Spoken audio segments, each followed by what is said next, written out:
little bit.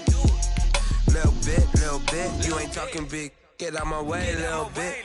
I can't hear the hate, got a lot of it. Take these bands to the bank, let them rot in it. So much ice on me, I wish I had two necks. I got homies that can sleep without two. I got homies that can sleep without Gucci and Chanel, I got a lot of it. Walk up in the spot like, hey, what poppin' in? Gon' pop it for me cause I'm rich and poppin' in, yeah. Drip, little bit. Let me feel myself a little bit. Little bit, you ain't talking big. Get out my way, little bit. She gon' put it on me, that's a lot of it. 4 coops, 4 seasons, drop the top a bit. Bust down, but my wrist, time to talk a lot of. I got both my girls, head to toe, designer. Drip.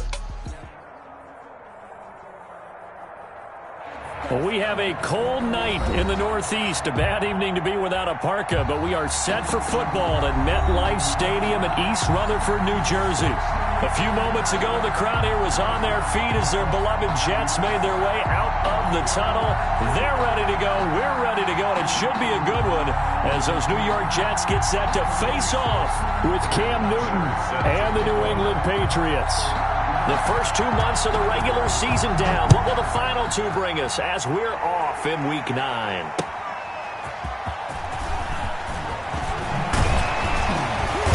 And he'll get it up across the 20 to the 21-yard line. Take over 1st and 10 at their own 21-yard line.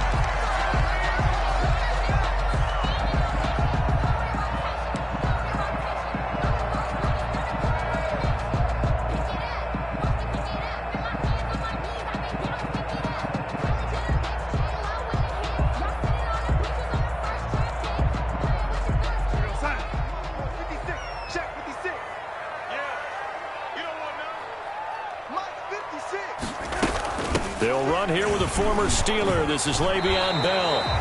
Give him 9 on the carry that time, and they're set up with a 2nd and 1. I know every time we watch Le'Veon Bell play, we think about him making people miss the hesitation move. But you remember, he came out of Michigan State as a bruiser and a thumper, and he still has those capabilities. At 225 pounds, an underrated part of his game.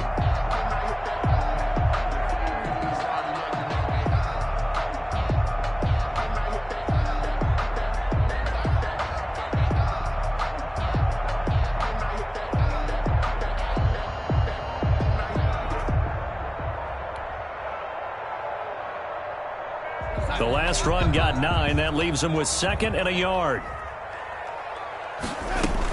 From the shotgun, it's a give to Bell. And he's able to get out to the 32, brought down there. 2 yards, good enough for a first. 2nd and 1, and people want to run the football. This is where every back in the league is supposed to do exactly what we just saw there. Pick up the first down.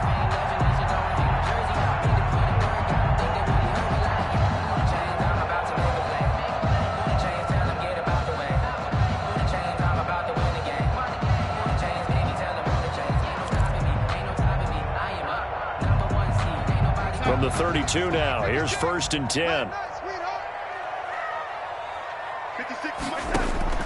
Darnold from the gun. And it's intercepted. Picked off around the 37. And he'll bring this one back to the 29. Well, that is a quick lesson on how difficult this defense is to throw against. An interception on their initial drive of the ball game. Now we know why their offensive staff spent the entire week awake trying to prepare for this one, because you can't totally shy away from throwing the football, but at the same time you're looking at them and going, where are the weaknesses? How are we going to move it? One of the top defenses in the NFL for a reason. We just saw one example right there.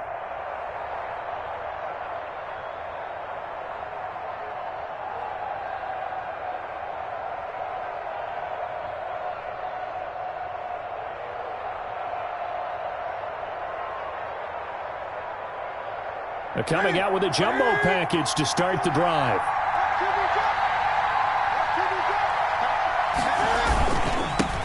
Sony Michel, his first carry.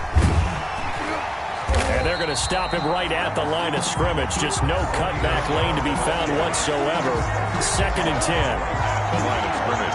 That time on the outside, pretty nice job as a cornerback to shed any would-be blockers and make the tackle. Think about the praise we're giving him, what his coaches are giving, but how about the respect he gets from his teammates to be a complete corner who doesn't just cover receivers, but also tackles ball carriers.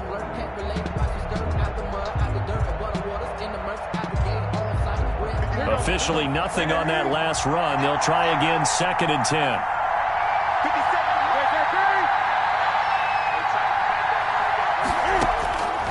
Out of the gun, Newton.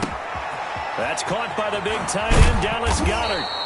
And they'll work it inside the 15-yard line before it's all said and done. 15 yards on the play, 1st down. They've got good playmakers on the offensive side of the ball. I don't know what happened last week to really hurt their performance and hold down their production, but I would dare say that this week in practice, there's a lot of talk about how they're going to increase their proficiency. And that was a good start, getting the playmakers involved. You mentioned that to me pregame. That's what they did there. Yeah, I think a lot of people think the coaching staff really gets on them, and that's how they motivate them. Most of these guys are self-motivated. They have a lot of pride in their performance.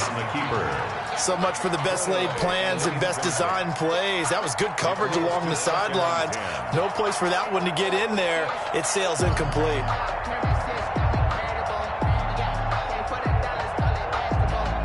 After the incomplete pass, here now is 2nd and 10.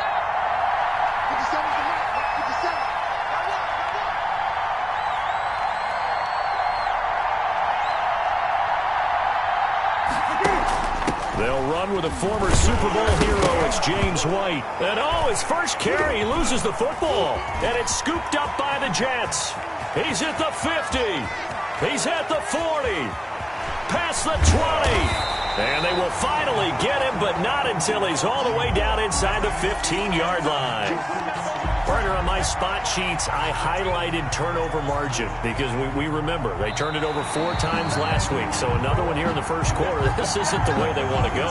No, not even close, and it's not something they even imagine because the amount of time that we know that they spend in practice talking about what they need to get done, working on it, showing them how to take care of the football, and emphasizing what it means in terms of winning, they've got to just be puzzled right now that they're not taking care of the ball better. So possession still theirs, but now they face a 3rd down. This is Michel on the counter, and he'll be tackled right on the 10, well short of the 1st down. Call it a gain of 4, and it'll bring up 4th down. But they certainly got dented with that 1st down run, so now they've got to be back on their heels a little bit as a defense. 4th down.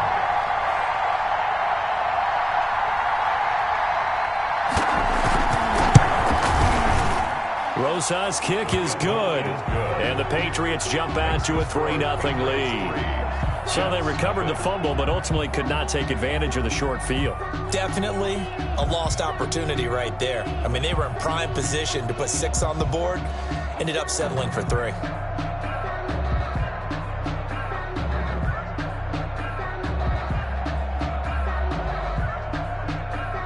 Matt Bosher is set to kick off.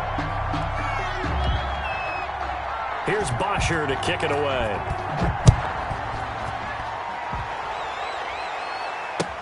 Fielded a couple yards into the end zone. And all deep in his own territory, he coughs up the football. And it's picked up by the Patriots. There's never a good place on the field to fumble the ball. No, let's just call it as it is. But definitely not in your own red zone. In your own red zone, it's heightened, isn't it? Because you're almost automatically giving up a score and the momentum, and everything just changes for your team. Yeah, so the kickoff fumble, now great field position.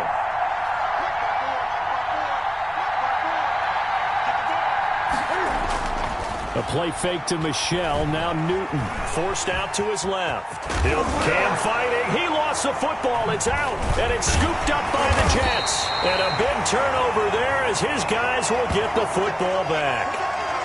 You think about it, Charles, this is not a quarterback that's used to running the football a lot. In that time, he was loose with it, had it knocked free. He always has to think to himself that there's always going to be traffic around because of what you just said. Not that elusive, not going to get into the open field very often.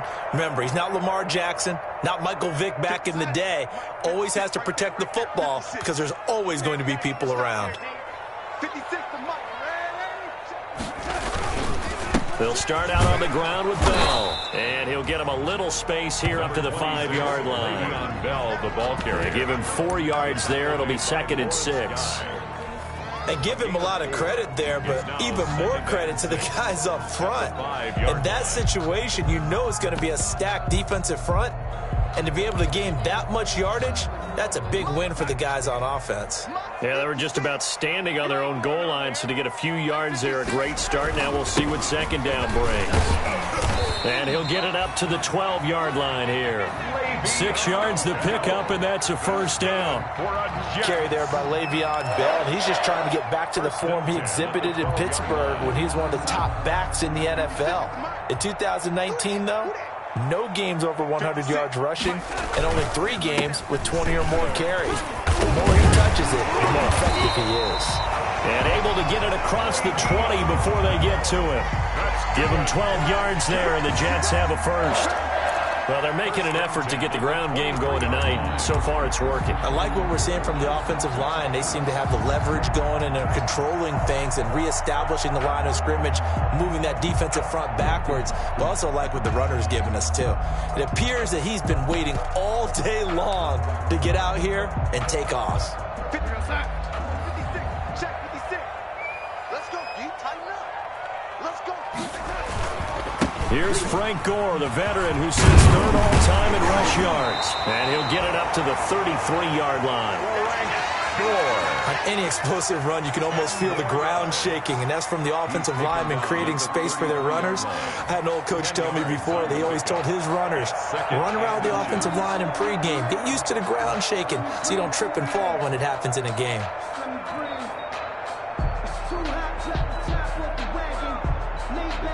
Options galore here. 2nd and a few inches. I'm here all day. 56. On the handoff, it's Gore. And he's going to be taken down right at the line. I know what you're thinking out there. I know a lot of you are thinking, take a shot downfield. It's a great spot for it. I'd say maybe later in the game, definitely in the 2nd half. But right now, I think they were just trying to get some momentum built. Get a 1st down, pick it up, and keep moving. All runs on this drive so far. It's 1st and 10. And they'll try the air now with Darnold. Caught here by Griffin. And he's finally taken down, and it's a big gain there on what will turn out to be the final play of this 1st quarter.